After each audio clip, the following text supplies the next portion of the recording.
This is Simon. This is Jordon. This is Cy, and this is the Facepalm Report. Your source for the news, politics, and pop culture, which are truly facepalm worthy.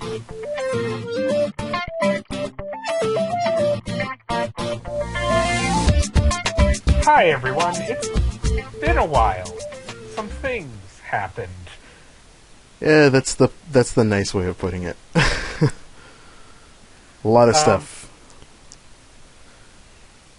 Yeah, so we were originally scheduled and slated to record 2 weeks ago on a Monday. And then 2 weeks ago, Monday was a pretty bad day all around.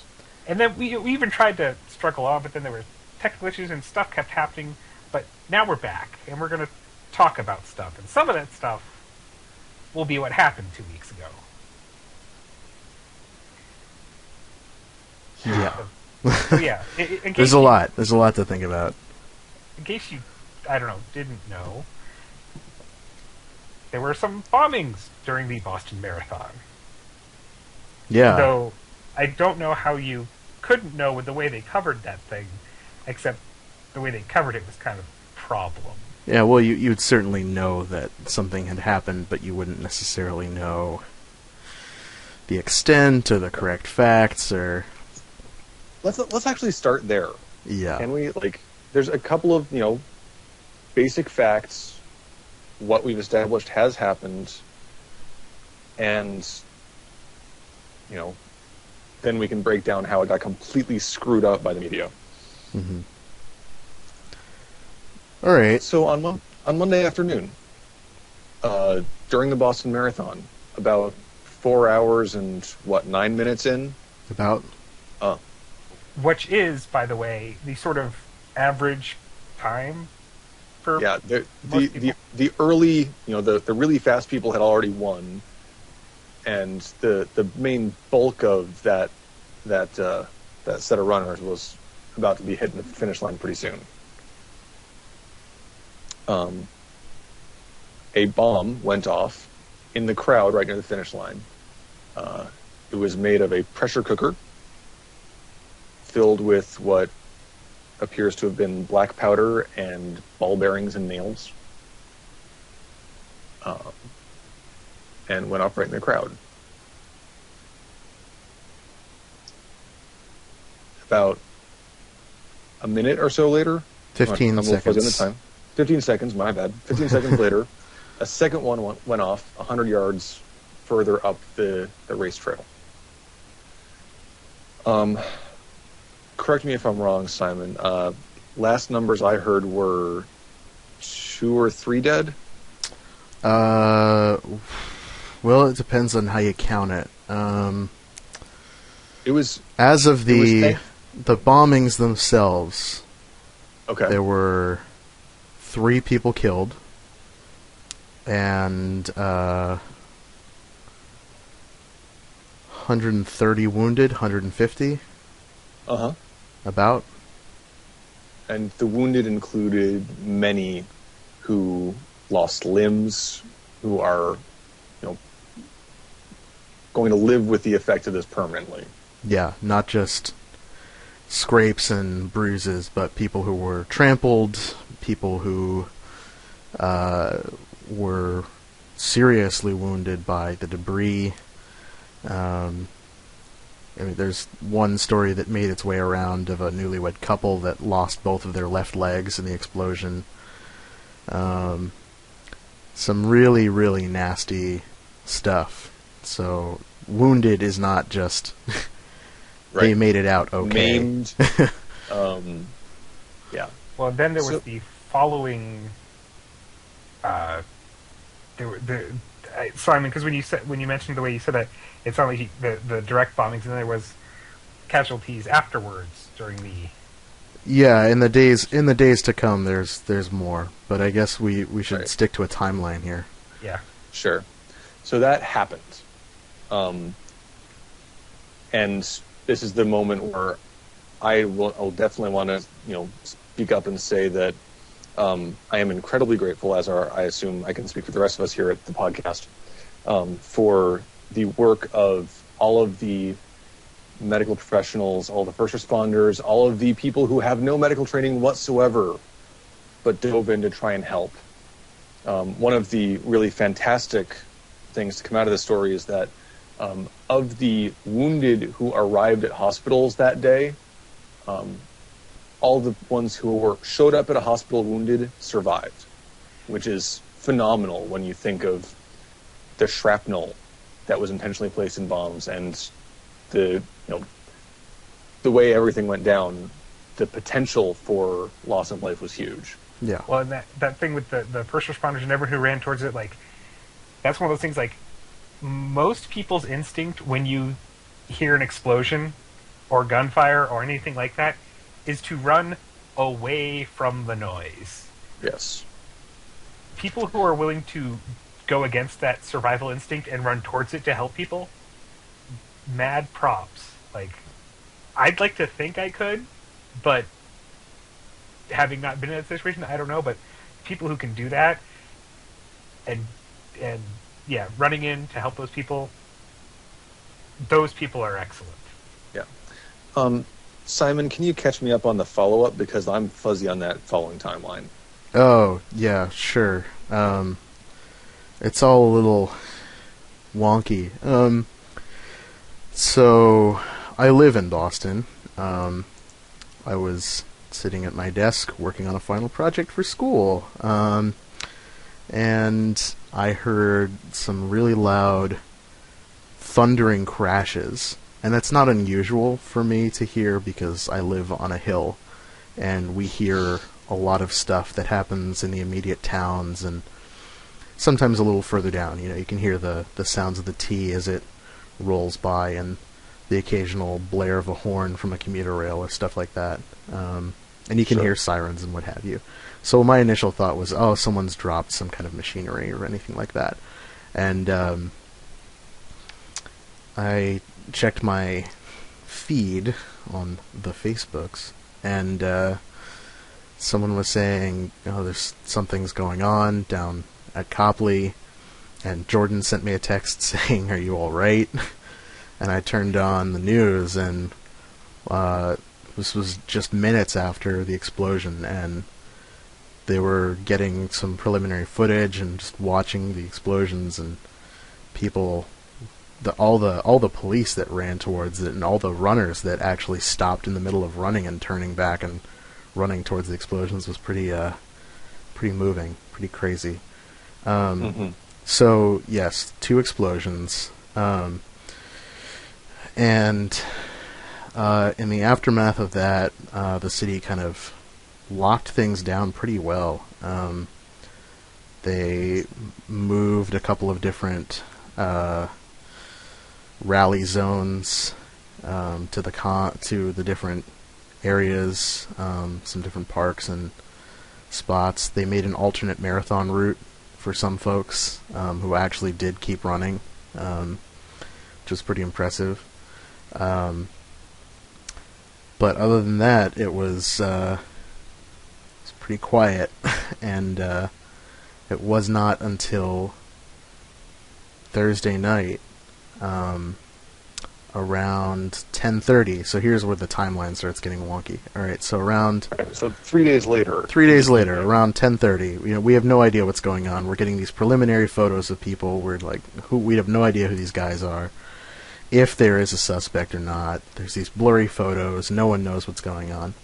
So Thursday, I hear from one of my friends over at MIT saying that there's a shooter on campus and she's locking herself in her dorm.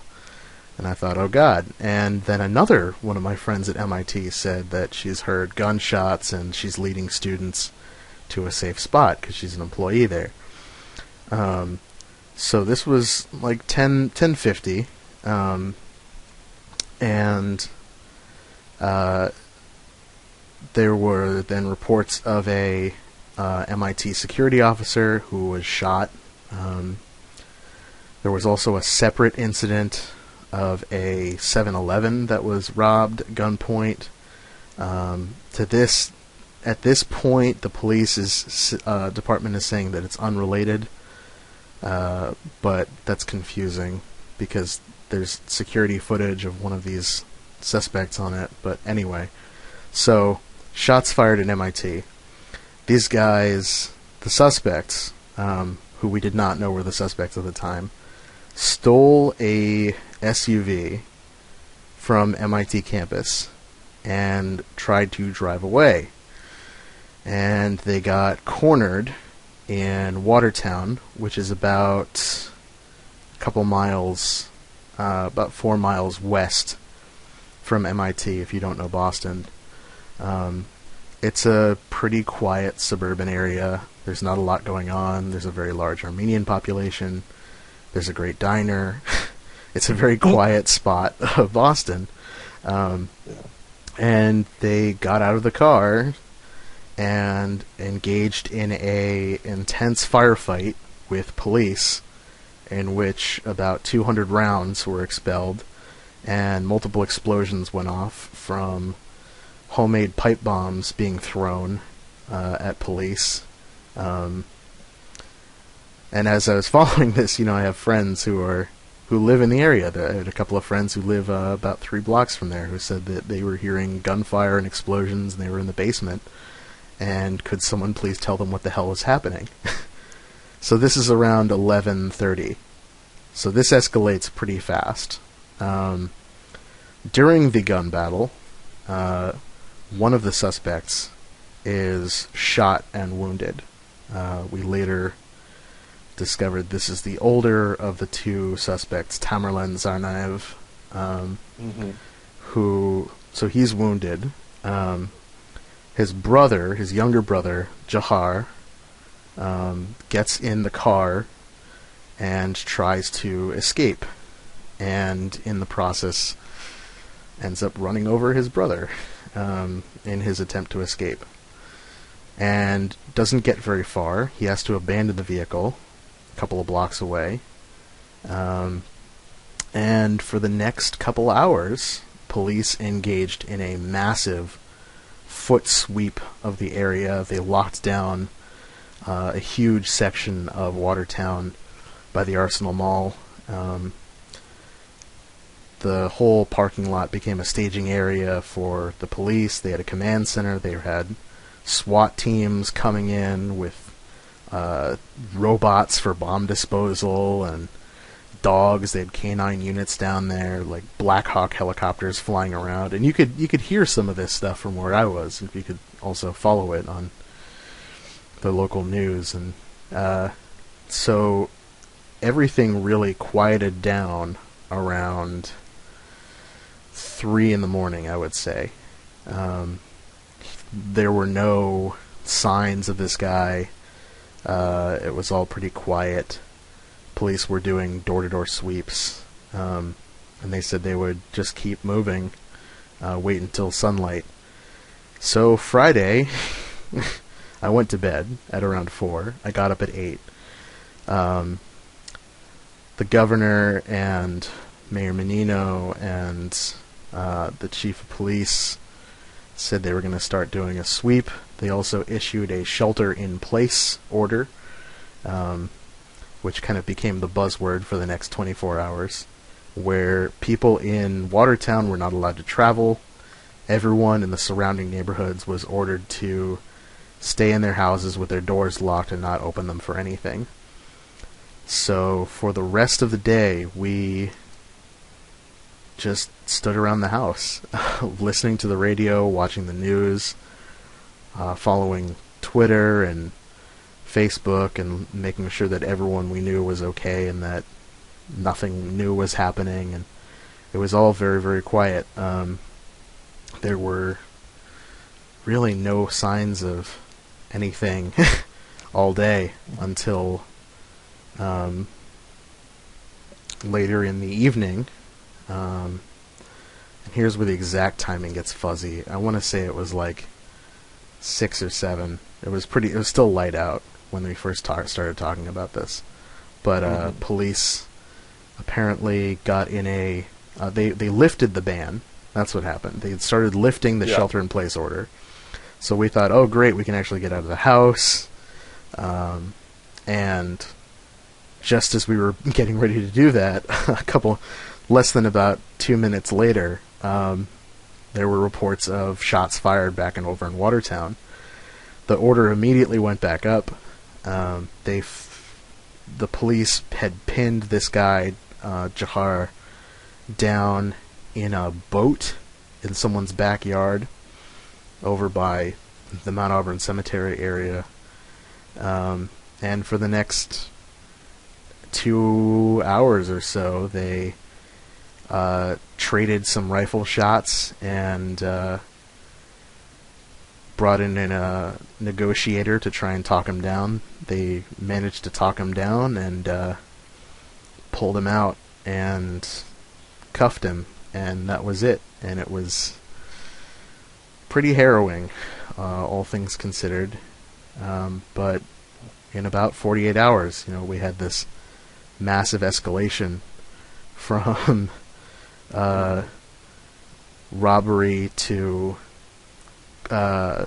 one murder to carjacking to a massive gunfight in our neighborhoods to finally catching this guy. So that's more or less a blow by blow of what happened. So I want thank you for walking us through that. Especially given that it's obviously still, kind of hard to work through. I want to flag what just happened here. Simon just gave us an account of what he knew, what he experienced, and what he didn't know. Of admitting when things are fuzzy. Jordon sees where I'm coming here. I don't want to speculate here, but let me wildly speculate. That was pretty much the coverage of this thing.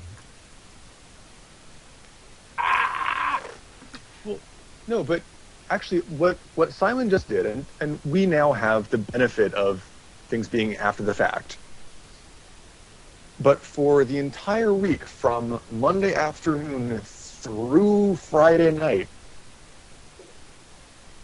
coverage on all the mainstream media networks was full of speculation, of unconfirmed rumors being reported as fact, and general fear-mongering that didn't serve any good whatsoever. Yeah, absolutely. We had initial reports that the people we're looking for are dark-skinned males with fitting a certain description, in addition to dark-skinned. One of the early photos that was released of a possible, potential suspect, not even this is the guy, but right, a this potential is someone we want to look at, was mistakenly identified and has, caused, irreparable harm to people's lives for having been identified as a terrorist. Yep. Wrongly by the public at large. Well, that was one of the things. It was certain people had the misfortune of being brown near the bombing. That was pretty much their crime. And what, so these guys turned out to be sort of as far as I know right now, it's self-radicalized Muslims. Like, they weren't necessarily connected, they just, Well, Tamerlan, at least, was really into it. I think I just want to go off on a little tangent here for a moment, because Tamerlan, the older brother, who's... Jeez, this guy's like my age. He's like 26, which is a little jarring to think about. Was really buying into this radical view of Islam, and his brother, according to people who have known him, was not really into that. He wasn't particularly... By all reports, he was a partier and kind of a pothead and lazy and just sort of chilled out. Yeah, this is what I've heard from people who've known him. I know people who knew him. It's so trippy. Like, that's a whole nother can of worms. But yeah, no, he's not your stereotypical quote unquote Islamist terrorist, which the news media would make them out to be, likewise, one of the most harrowing stories I've heard. We talk a lot about, we've already mentioned the first responders and the people who had the strength and temerity to run into danger. One of the doctors near the finish line of the marathon was a Palestinian man who ran away, not because he didn't have the bravery to, face people in pain and need, but because there were explosions, and he knew what he looked like. And he was scared for his own life. Yeah. Which is exactly what all the major networks picked up on.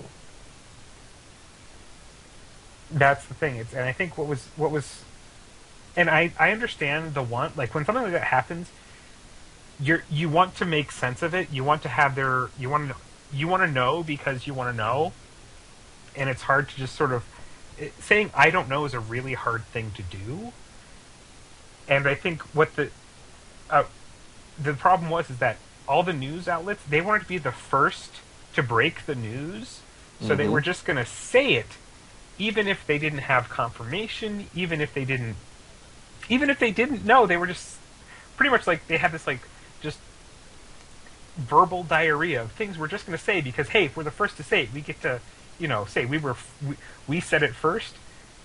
And what was great is they just kept saying these things, and then as we because it was that sort of we're looking for this brown dark skinned man, and they turn out well, yes, they were Muslim, they were white, they were Chechens. They were from the Caucasus Mountains. Americans don't even know where Chechnya is. Yeah, there was the ambassador from the Czech Republic had to come out and say, yeah, Czech Republic isn't Chechnya. And I understand there was so much coverage, but not a lot of news. They wanted to fill this airtime, but they couldn't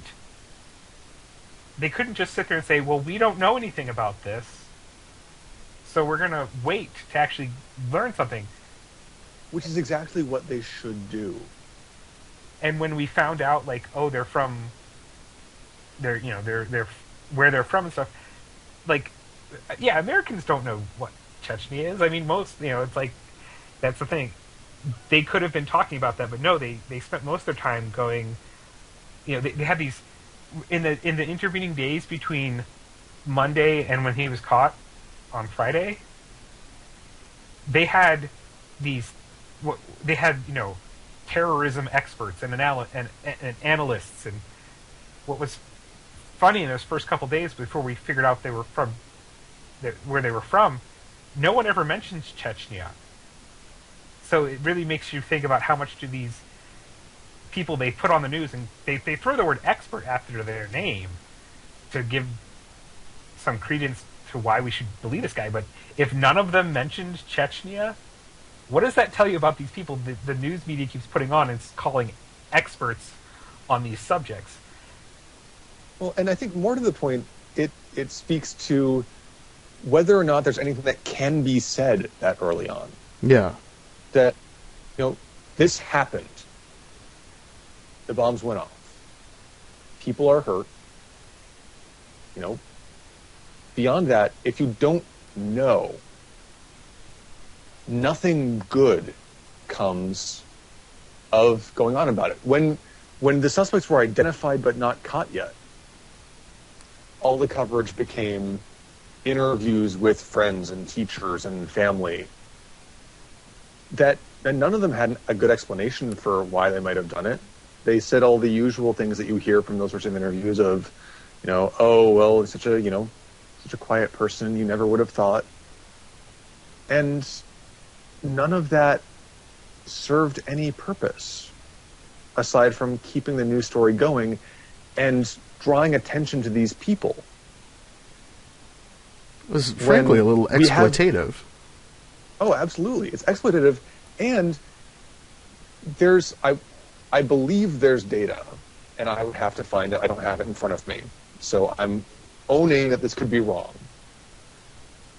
But I'm given to understand that there's data that says that advertising serial killers and murderers and terrorists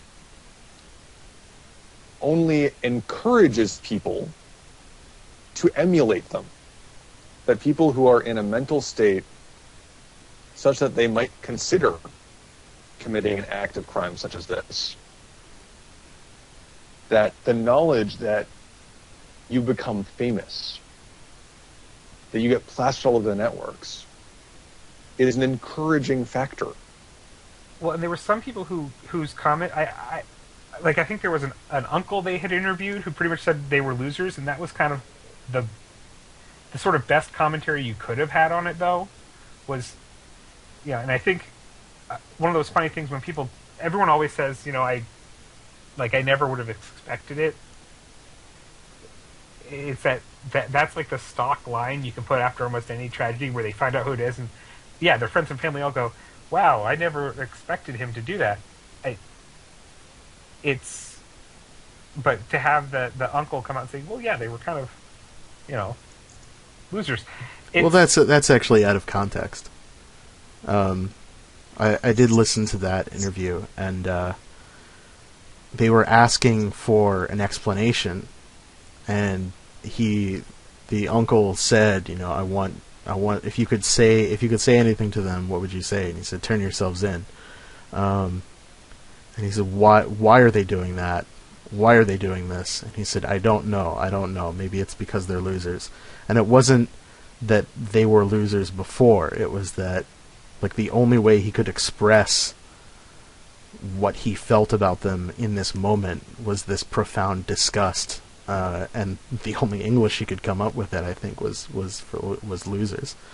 So there was a lot of that kind of, back to Sai's point, the exploitative sound bites of constant interviewing with these people, where you just ask them enough questions until they say the thing that you want to hear, or at least the words that you want to hear, and you modify it over and over again. And trim it down to the convenient soundbite, yeah. Right. Like, the biggest the biggest thing to me, I guess, was that the local news was treating this with the utmost care, and only reporting on the victims and the immediate situation and everything else, because we were there. Like, this is our city, and the newscasters live here, and they work here, and no offense to any of the anchors that work for major news corporations, but they weren't from here. They had no connection to it. They had no investment.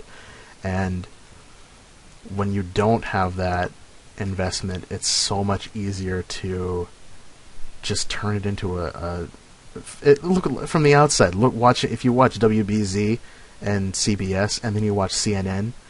CNN's a joke. It was a sideshow. Speaking as a Bostonian, like, I would much rather get my information from Channel 4 than CNN any day of the week, because they just we're looking for a dark-skinned man, and now we're going to retcon that and say we're looking for a brown-skinned man. And can we give like a 30-second primer on how to approach tragedy if you're a major news organization? Doza. I mean, not that anyone at CNN or MSNBC or, God help us, Fox News is going to ever pay attention to us. We can hope. But it's a basic concept. You only report what is accurate and confirmable. You report on the parts that, directly affects people's lives. So the casualty count, victims if they are identified and, generally identifiable, to make sure that people can help identify the people that they're close to, that they're worried about. And don't speculate over random stuff, because people will get hurt. Yeah, real people. And it'll be their fault for exacerbating it. On that getting in contact with people, that is one of the things that social media was really great for. Like, Simon, you said how I had sent you that text, because I'm on Twitter kind of a lot. And just a little bit. Just a little. And I started seeing all these things pop up about bombings in Boston, and I'm like, holy crap. And there's this thing, like, so CNN and all the big news stop over, speculating and just pulling random stuff out of the air. But for people, like, in these situations, I thought social media was great because there was, like, I have quite a few people in Boston, and everyone's like, hey, I'm alive, I'm okay. Because, I mean, cell service was jammed because everybody was calling, which meant if you had an emergency, it'd be hard to get through. So it was just, but it was nice where social media kind of could step in and was a great way to check in with everybody, make sure your friends and family are okay. Granted, social media also sort of engaged in some of the same random speculation, but at least if it's coming from social media, I have the ability to go, oh, that's just everybody. That's right, but not you're a critical thinker with a discerning process. But at least you can say, like, if random, if John 380X of Texas says it was brown-skinned terrorists, you go, oh, well, that's just random guy from Texas who isn't there, doesn't have any reason to know what's going on, so I can easily dismiss him. But when CNN, who they used to be kind of a trustworthy name, when CNN reported something, you were like, oh, that was on CNN. Now they say stuff, and I'm like, man, I'm gonna have to go fact check that, aren't I? Yeah. So, but when a news organization, when news is in your title, and you say something that carries weight. In other countries, they actually have laws about the factual accuracy of what you report as a news organization before you get penalized, and you can get your broadcasting license taken away if you're trying to be a news organization and you start reporting random stuff that has no basis in reality. God, can you imagine if we started regulating hyperbole? Wow, Simon, that was beautiful. The I irony tried. dripping from your voice, it's amazing. It's been a long couple weeks.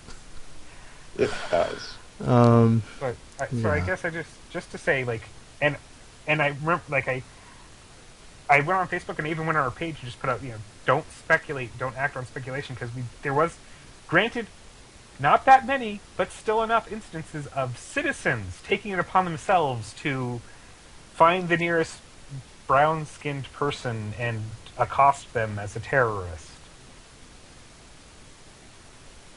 So it's one of those things where, like, when it first happened, people instantly go Muslim terrorist, instantly go brown-skinned, and you had these people going out and, doing what we did after 9/11, where you just find someone and you beat them up because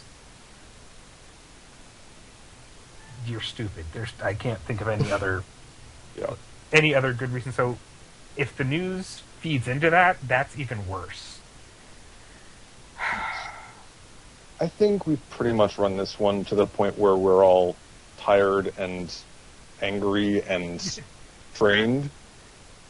Can I recommend a segue? Sure. Let's Implying that will make us feel less tired and angry and drained. Or, well, I know we have a few things on the agenda that are at least slightly more lighthearted in their facepalmery. That's probably true. Though I don't know if talking about the Diary of Anne Frank can be called lighthearted, but Well, hear us out. Okay, point. Wah, wah, wah. So the Diary of Anne Frank has entered into the news cycle for a couple reasons recently that have just made me want to bleed from the eyeballs with the stupidity. So shall we start with Mr. Bieber or the mother first? Oh, with that kind of lead, we kind of have to start with Mr. Bieber. Okay. Because no one should ever call him Mr. Bieber. So, yeah, so apparently what happened was not Mr. Bieber, Justin Bieber, visited the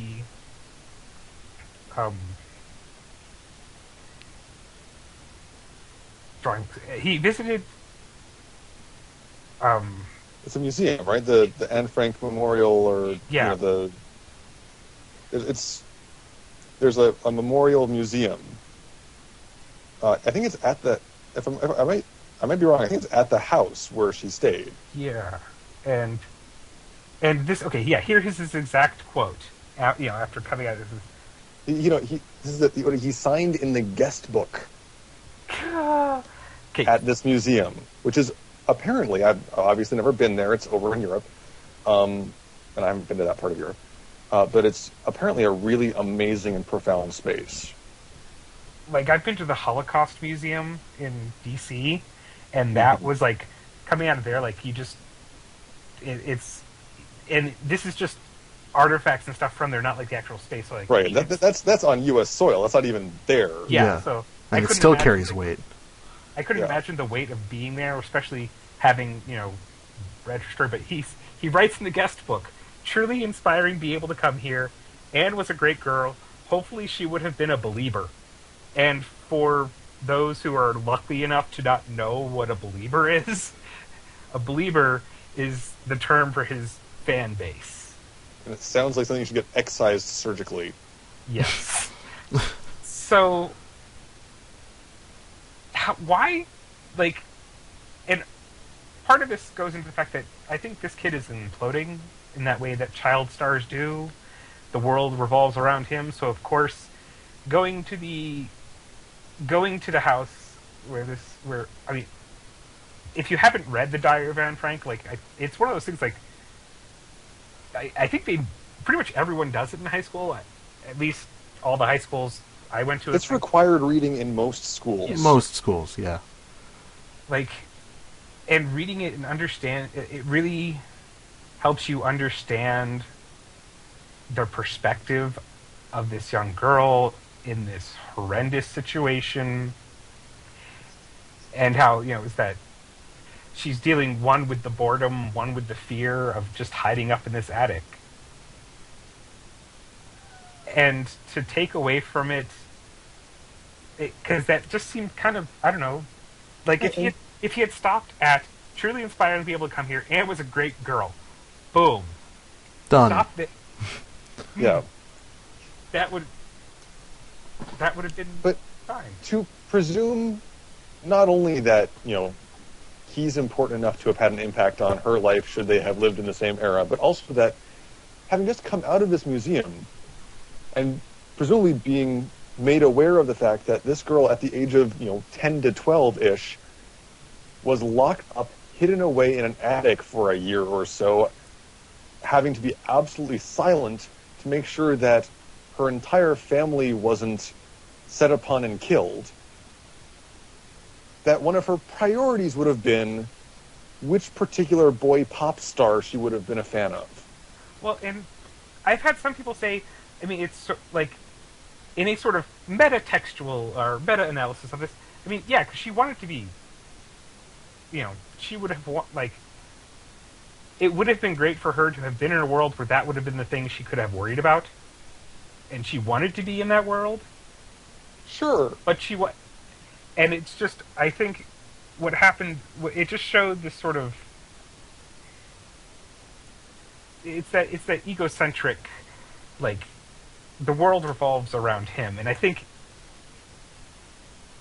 anyone else coming out of there, I would hope, has the feeling that understanding her world and not, like, and I can understand the want to, it's good for you to try to understand it and to try to incorporate it into your worldview to realize, wow, this was a horrible thing, we need to make sure this never happens again. But to just go, oh yeah, she loved me. Yeah.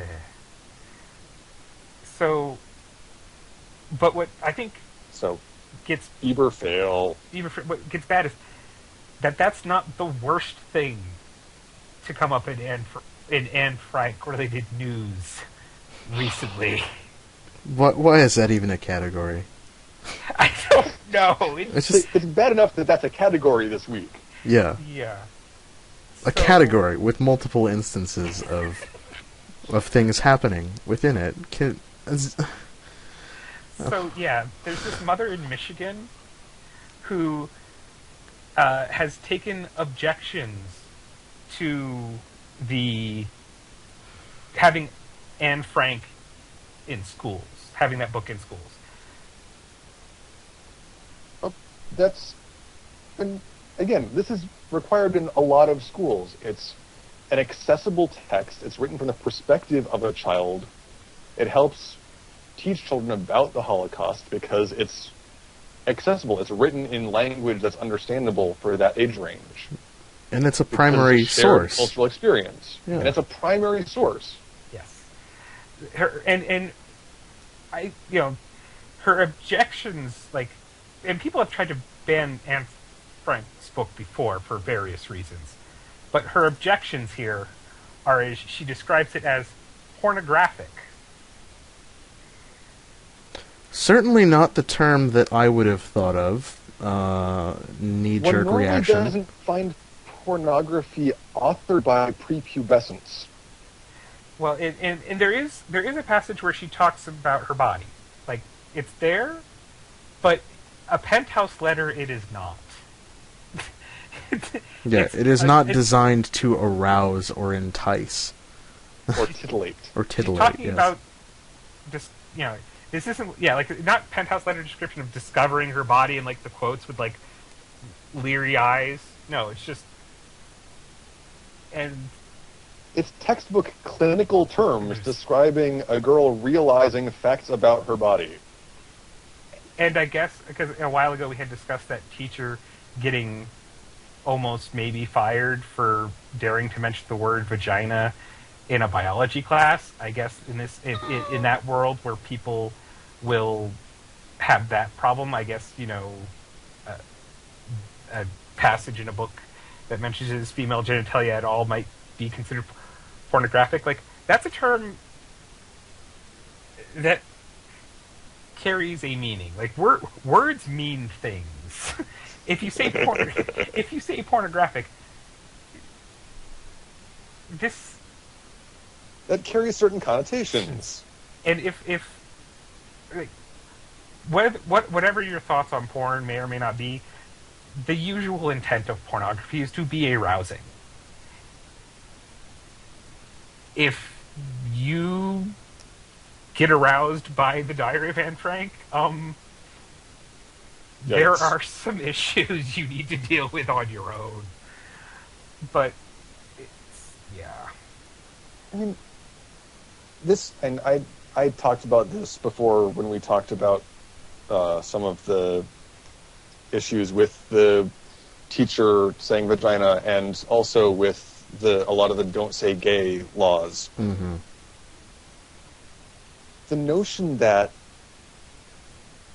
cultural schools, that public schools where children get an education about the world, should be actively censored of certain topics that are of a general knowledge base that are helpful to people to have, because parents don't want to talk to their kids about it, is beyond me. That because a woman doesn't want her 7th grade daughter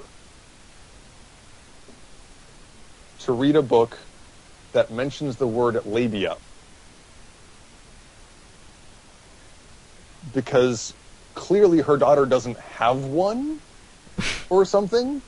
Had it been a mother of a son, I'm not saying I would agree with it, but I might sort of, if she was going to, shield her child from sex forever, because that seems healthy.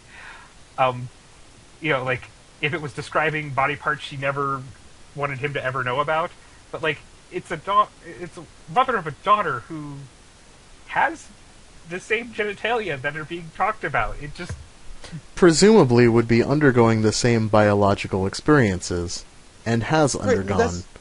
That's part of the whole point. It's like, Anne Frank's account is, oh, hey, I'm figuring this out. Which, all the more reason for a 7th grade girl to be reading the book. Well, and Sayed also mentioned earlier when we were prepping for the show about how the idea of, like, that sort of scary parallel between the idea of banning books and Nazism, like, Right. That's part of what trips me out. Finish your thought. Before we go on, I just want to say I don't want someone to accuse me of calling this woman a Nazi. I'm just saying there's that it's maybe something she should have thought about before going on her little crusade like that. Given that she won this crusade, I don't think she's spending that much time thinking. That's my problem, thinking people think. Okay, Simon. True. I guess I had 2 points. Number one, our bodies don't come with owner's manuals, and as much as they should. They really should. They really should. But some of the technical manuals have not been written yet. There's still stuff that we don't know about the brain and all of our other wonderful interconnected organs. But the nearest thing that we do have to an owner's manual is a parent, or at least someone who's older than you, who's gone through the same stuff. A parent or parent figure. Yeah, some sort of informational figure. And I would think, I would hope, I would pray even that you would want your children to know about the things that are going to happen to their body, and at least try to explain what's happening so that you don't wake up with blood in a part of your body that you've never seen before and think that you're dying. And if you... One would hope that you'd want to spare your child that trauma. Right. And I'm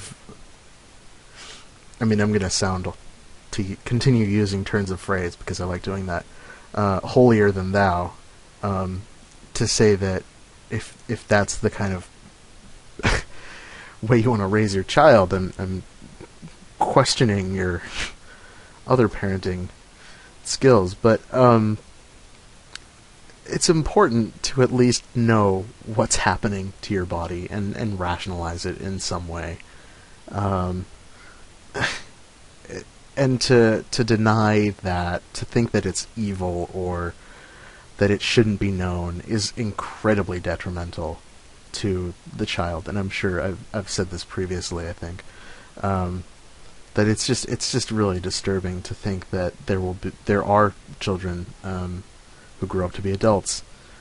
There are adults who have gone through this, who go through their lives not knowing how to take care of themselves for any of their basic biological functions because they've been told that they're wrong, because they've never been told about them, because they're told that it's a sin.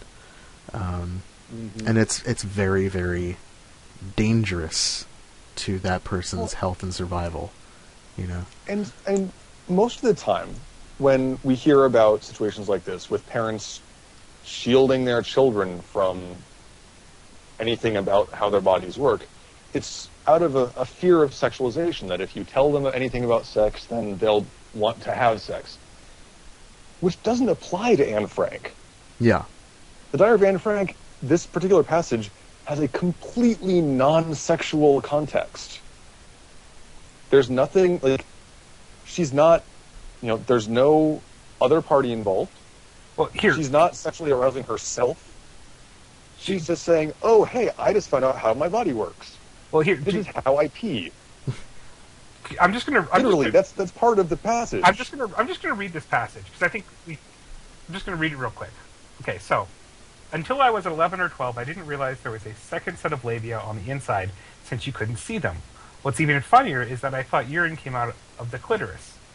When you're standing up, all you see from the front is hair. Between your legs, there are two soft, cushiony things also covered with hair, which press together when you're standing so that you don't see what's inside. They separate when you sit down, and they are very red and quite fleshy on the inside.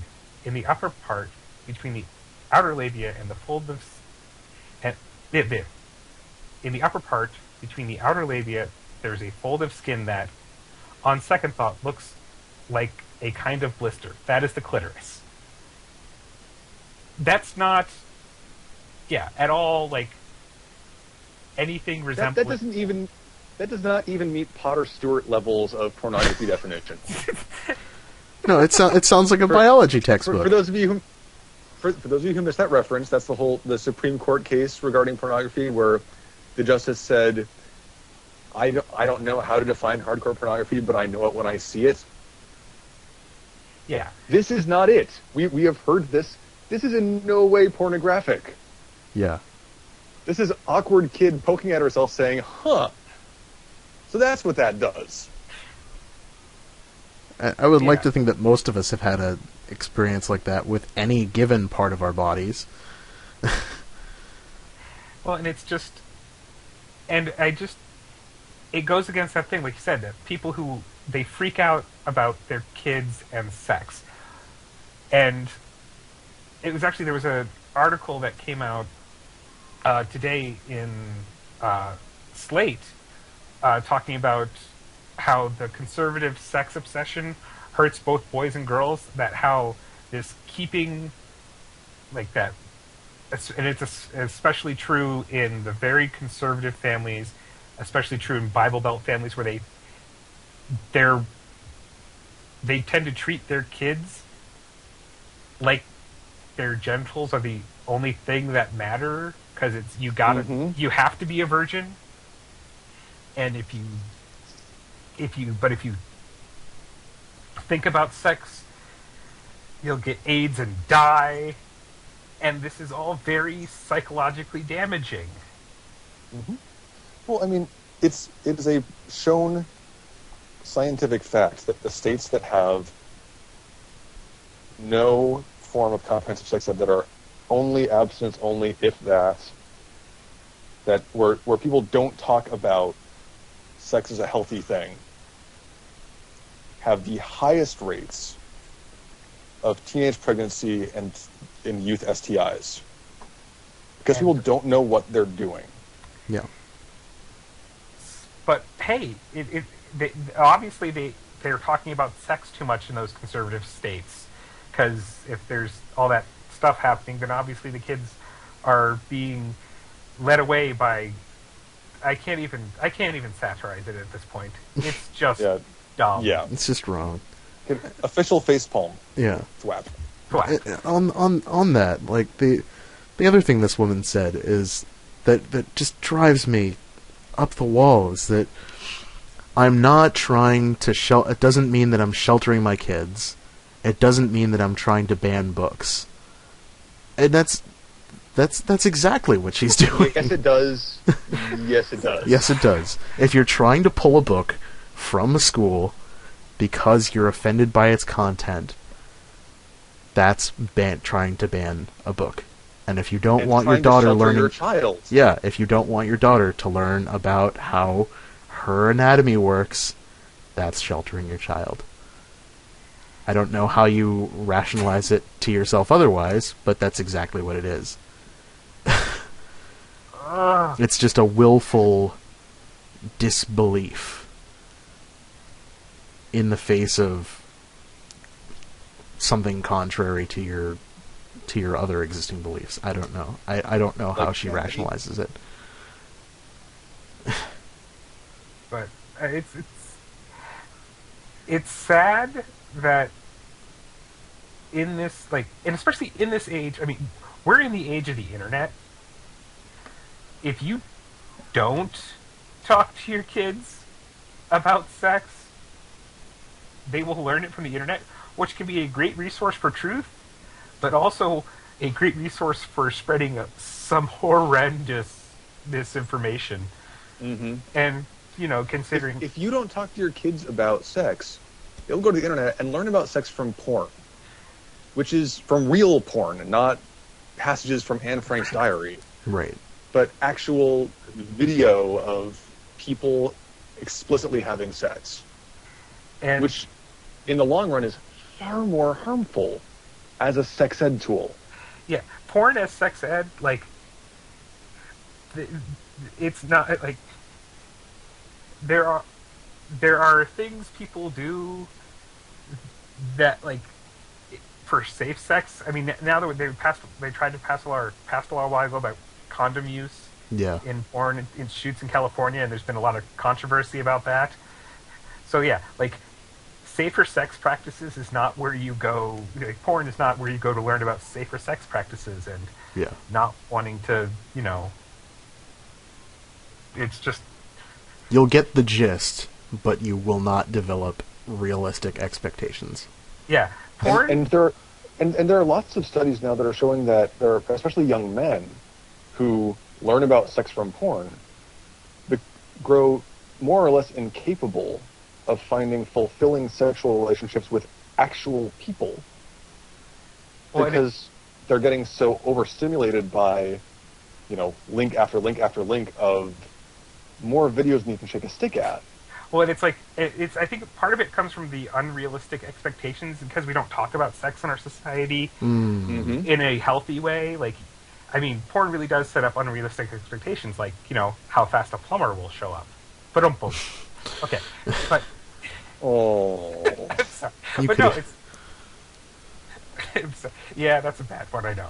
But it's this idea of, like, how sex works, and I think it's because, especially, like, when people talk about sex ed, they always say, well, if we don't want to teach our kids about sex, because then they will have sex. And, okay, they're gonna have sex. Most people will have sex. There are asexual people in the world who opt not to, and they don't want to, and that's fine. But the majority of people are gonna have it. It's gonna happen. Wouldn't it be great if when they did, it was safe, sane, consensual, and it didn't result in babies and disease? And was, God forbid, a meaningful and pleasurable experience? Whoa now, Simon, you're getting crazy. I might have to dial that back. But and the thing is like, now, I can understand the sort of awkwardness of trying to discuss with your spawn about sex, because, well, you don't want to think about them having sex. They don't want to think about you having sex. That is true. And spawn is certainly what you would call your children if you were of this particular mindset. Like, it's but these conversations need to happen, and if you are uncomfortable having that, there are good resources out there, but you have to stop freaking out about it. And, like, and affecting the lives of other people's children. That would be good too. But, like, in this case with the Diary of Anne Frank, that basic passage where she's talking about, understanding how her anatomy is put together, that's a touchstone, a place to move from that could have done so much. And this woman freaked out about it because, again, it's that if we talk about sex, kids will run out and have sex. Like, Plan B. Plan B was approved for over-the-counter to anyone. And I have yet to see a single orgy in the street. I was promised orgies in the street if that happened. Where are the orgies I was promised? Life's full of disappointments, isn't it, Jordon? I know. So I think we hit our close to an hour mark here. We had some other stuff we weren't, but I think we drilled down on some of this stuff a bit more than we had originally anticipated. But I think we got some good stuff out there.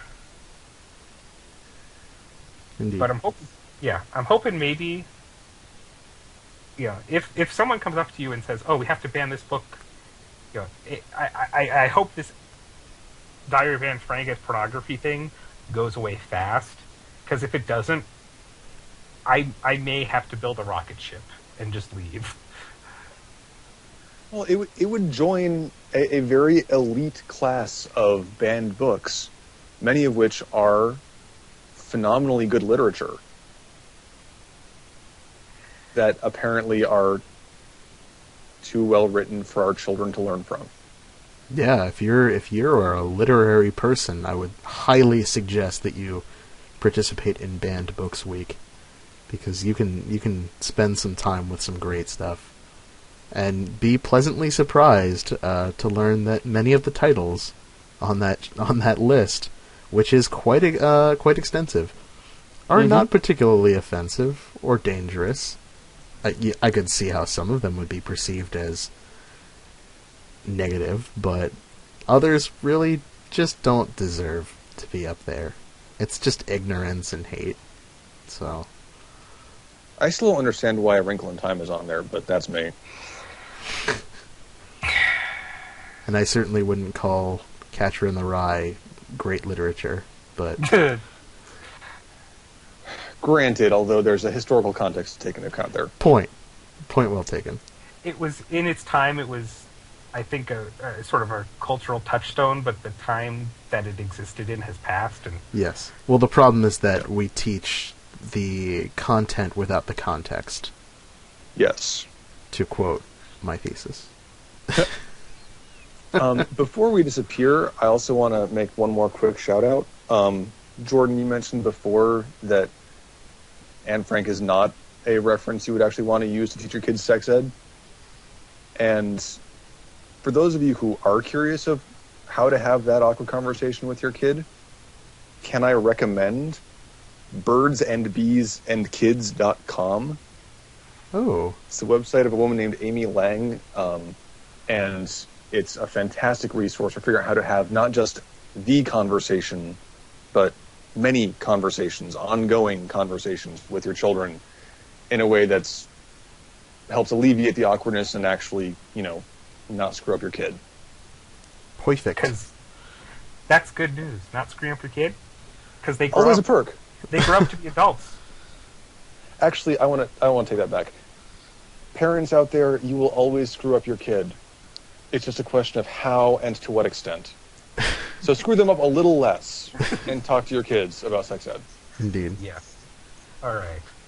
Well, so yeah, thanks for listening, and we'll catch you hopefully in another 2 weeks. Indeed. And hopefully with more entertaining and less generally depressing facepalm news. Yeah, boy, I hope so. Yeah, send us something fun to poke at. Please.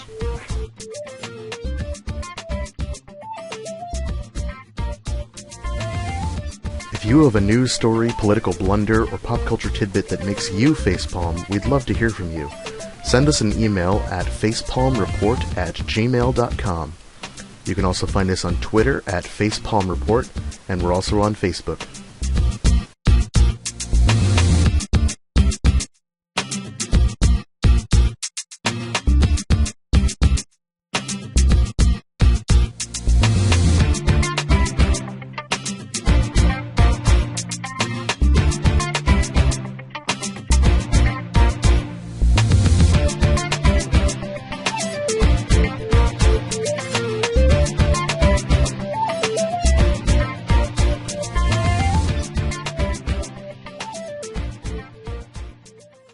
You and your bodily needs.